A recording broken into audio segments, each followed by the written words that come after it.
All right, folks, it is time in America for universal basic income. I've been calling for it now for a number of months here on the program, at least through the end of this pandemic. That $2,000 a month universal basic income to help Americans get through this incredibly difficult time. Now, I know people will say that's socialism. We can't have people actually getting some sort of a safety net in this country. We can't have that. Fine, call it whatever you want. I call it smart. That's the way I'm looking at universal basic income. I've come around on this. There's big arguments for this, and there's just some arguments against it. We're going to kind of shatter some of those arguments against universal basic income today. So what is it? Well, it's time for the American government to be able to provide some sort of $500, $1,000, $1,500, $2,000 per month in income for the American people every month that they can count on, that they can see as a safety net. Now, other countries are doing it. Today, on this very day that we're broadcasting, Germany is starting their universal basic income test plan. Now, they're going to be testing this out, and what they're doing is they're going to be providing about $1,200 per citizen for universal basic coverage every month.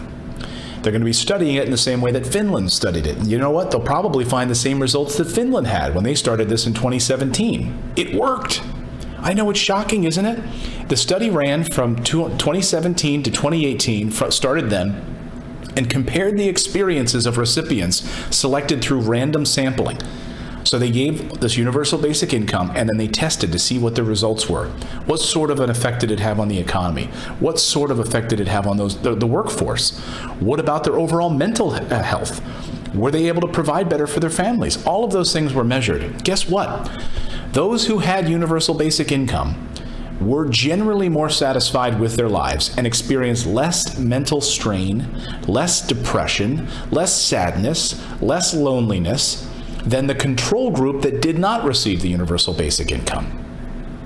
Look, the idea is that at least at the end of the day, you know you have something to be able to provide for your family. And that level of stress and anxiety that we all feel about how are we going to provide food for our family? What if I lose my job? What if I don't have money for health care? What am I going to be able to do? Will I lose the house that I live in? You see, during the pandemic in a lot of these European countries, Canada and otherwise, what happened during the pandemic is with a universal basic income or some sort of pandemic assistance, those people knew that next month they would also be able to pay their rent. They would also be able to put food on their table. In America, we don't have that. And yet more data points this morning as to why this is incredibly troubling right now. Because now we have new data points out this morning on bankruptcy. And if you read the newsletter this morning, you would have seen we talked about bankruptcy fears. No one should have to live in the United States of America with a fear of going bankrupt because of a pandemic. Now, this is not normal times we're living in. So I'm talking about universal basic income for now, during this pandemic. And I'm open to universal basic income forever to make sure that our country is taken care of. Half of Americans, according to this new study out this morning, are legitimately worried about bankruptcy during the pandemic. Half. Do you think Wall Street is? Do you think all these billionaires that became even more wealthy during the pandemic are worried about that? No. It's a tale of two economies. It's the 99% versus the 1%. And according to the new survey by West Health Group, the Gallup polls, U.S. healthcare, the number is up by 5% from last year. 5%. So 50% of Americans worry about going bankrupt with the debt that they have, perhaps the student loan debt that they have, inability to pay back these loans. The survey was done in July, and it asked about medical bankruptcy. The United States of America, where people have to worry about their health care, where we have to worry about medical bankruptcy during a pandemic because Congress can't get a stimulus plan through and put something there stable so that the American people have health care during a friggin' pandemic, for crying out loud. Of all times, we'll have to quibble about this. And at this very time, you have President Trump trying to roll back additional pieces of Obamacare. And Obamacare is not perfect by any stretch of the imagination. It's a Republican health care plan, cooked up by Mitt Romney in Massachusetts. It was a Republican health care plan. So it has very little teeth to begin with, and yet President Trump wants to roll it back. instead of having some sort of a single-payer system, which we absolutely should have in this country. So that you have this anxiety about bankruptcy, you have an anxiety about people not being able to have health care because they've lost their job, and they're food insecure. I mean, how many more pieces of data do we need?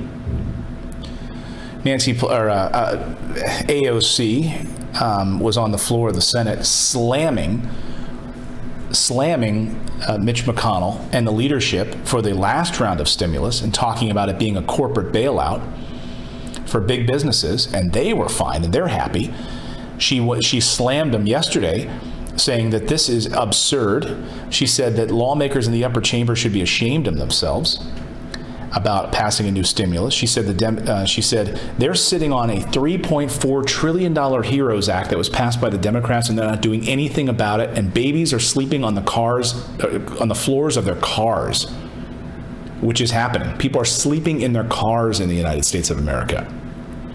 She also questioned whether the Republican lawmakers were chasing a further bailout fund with the needed urgency to help some American households. She's basically saying, hey, you've got your corporate bailout.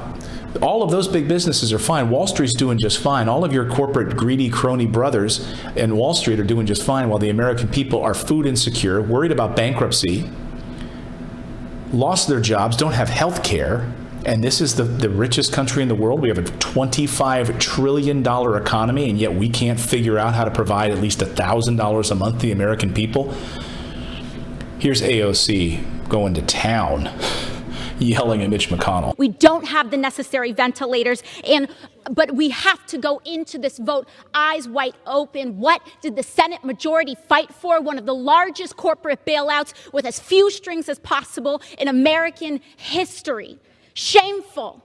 The greed of that fight is wrong for crumbs for our families. And the option that we have is to either let them suffer with nothing, or to allow this greed and billions of dollars, which will be leveraged into trillions of dollars, to contribute to the largest income inequality gap in our future. There should be shame about what was fought for in this bill and the choices that we have to make. That's AOC going after the leadership for doing nothing on the stimulus package and doing mostly just focused on corporate greed and corporate bailout money.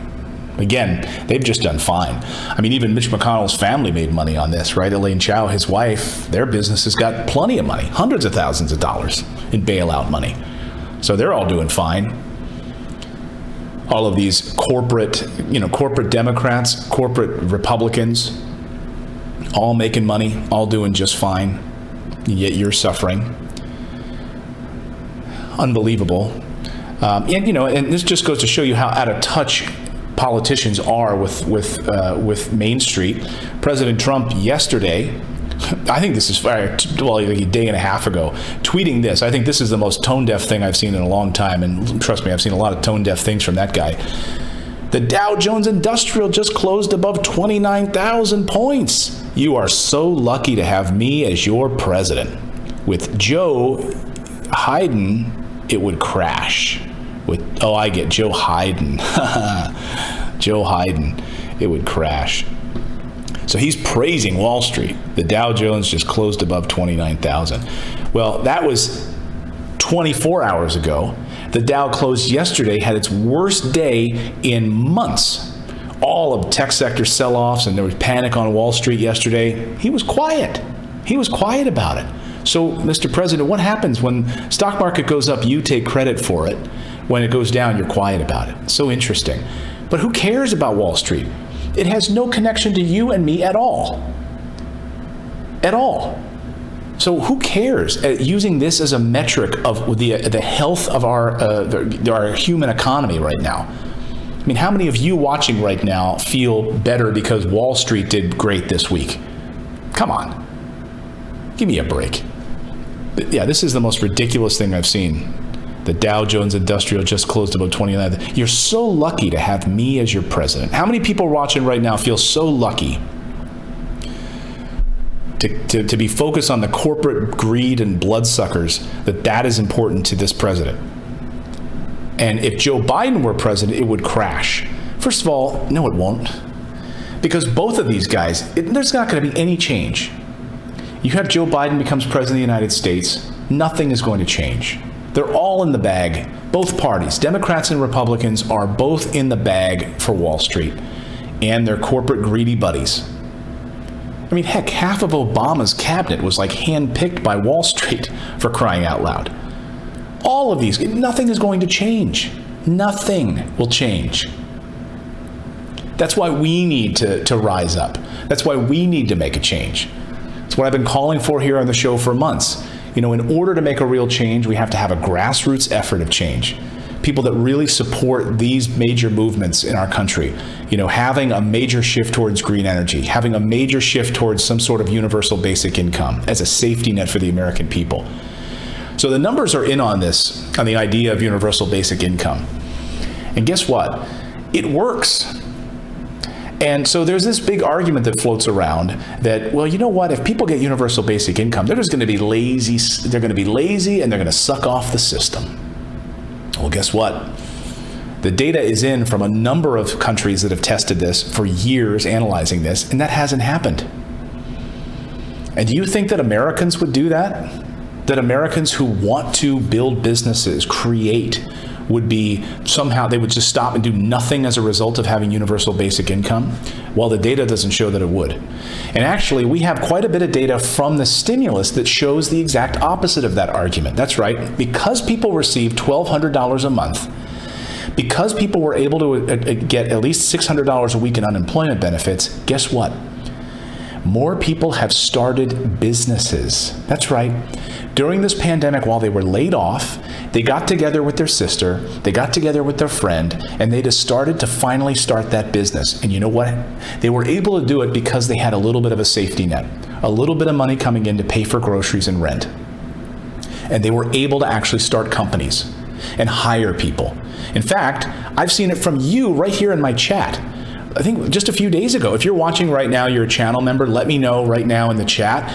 You told me just a few days ago, I forget your name, forgive me, but you said, you know what, we decided we were going to start a business. You and a friend, you and your sister decided we're going to start a business during this pandemic.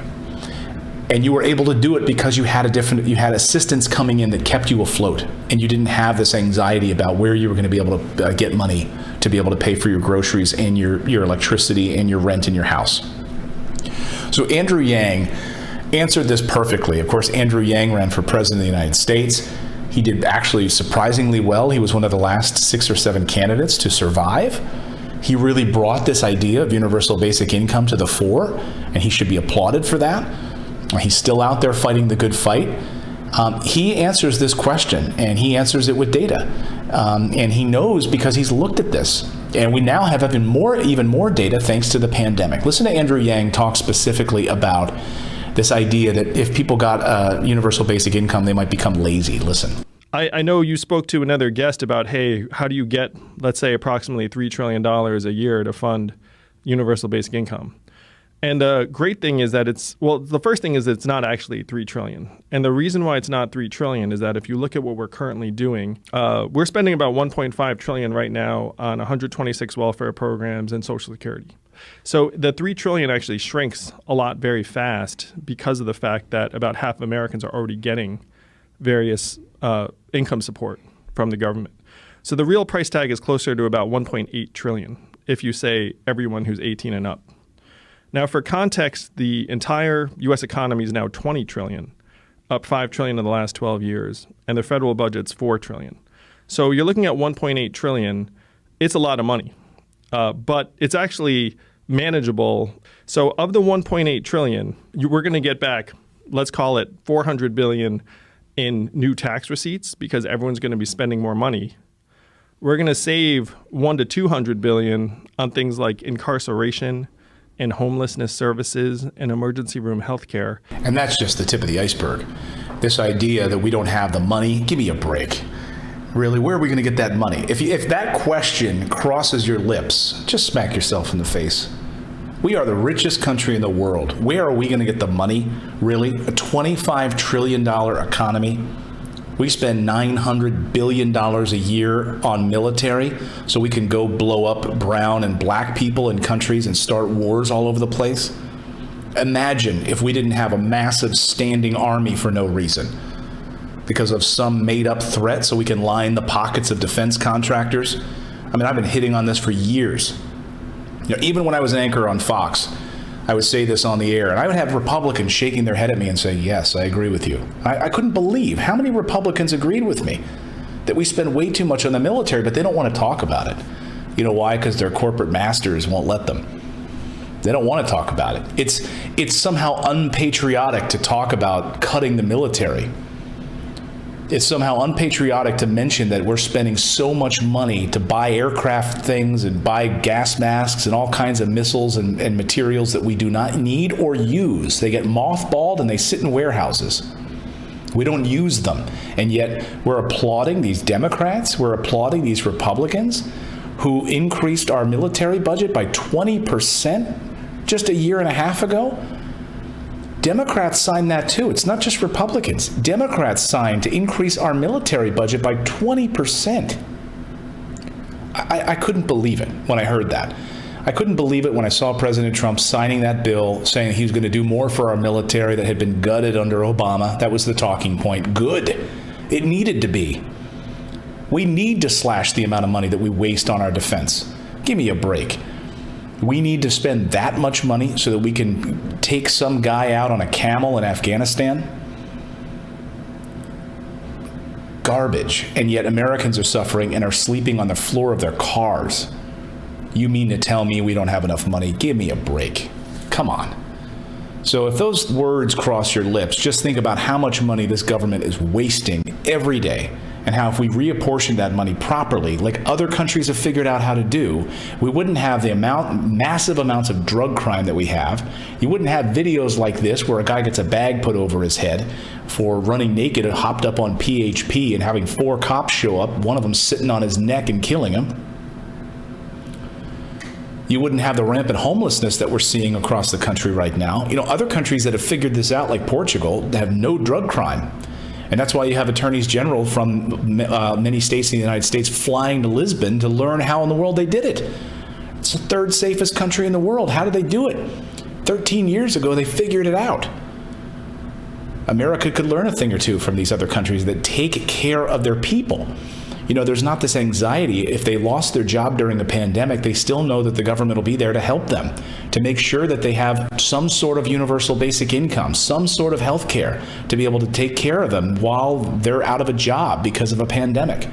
And they'll get back on their feet because they don't have that anxiety and that fear that they're never going to be able to provide for their family again. We should absolutely be able to do this. It keeps people from going hungry. In the absence of having some Medicare for all right now, this is another need for it. So we don't have a universal basic health care program. We have Obamacare for what that's worth. But if we actually had some sort of universal basic income, then those people who lost their jobs through no fault of their own, who now have lost their health care coverage, would have some sort of universal basic income to be able to provide and pay for their health care. Since the government doesn't. But all the corporate elites out there who are all concerned about it, here's the other side, the upside to this. So I know what you might be saying. You're like, well, you might be saying, hey, I'm a rich white person. I don't want everyone to have some sort of universal basic income. That might hurt me as a rich white person. My profits are going to go down in my business on Wall Street. I'm a corporate greedy guy, and I just want my profits to go up. It's capitalism, sink or swim. Dog eat dog world out there. Well, I got some good news for you. This universal basic income would actually help you too. You want to know why? Because GDP, by having people be able to consistently have money in their pockets, and they have to buy groceries, they have to buy goods and services, that money goes back into the economy, helps accelerate our GDP, which has plummeted during the pandemic because people don't know where they're going to get money to buy anything.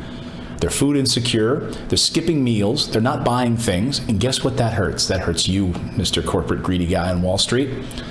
So it floats all boats. But of course, one of our biggest obstacles is Congress and getting them to try to pass something, some sort of bill, some sort of thing that would reduce the amount of money we're wasting in other areas. Defense would be one of them. But that's why we need to have more people who are on board this elected to Congress. We need to have more people outside of the corporate Democrat, corporate Republican sphere pushing for the same crap year after year after year, and nothing changes. Nothing changes. So smash that like button. Let me know your thoughts on universal basic income in the comments below. Do you support some sort of universal basic income for the American people? Let me know your thoughts on it. Give me some pros and cons. Let's have an intelligent conversation about it. Be kind.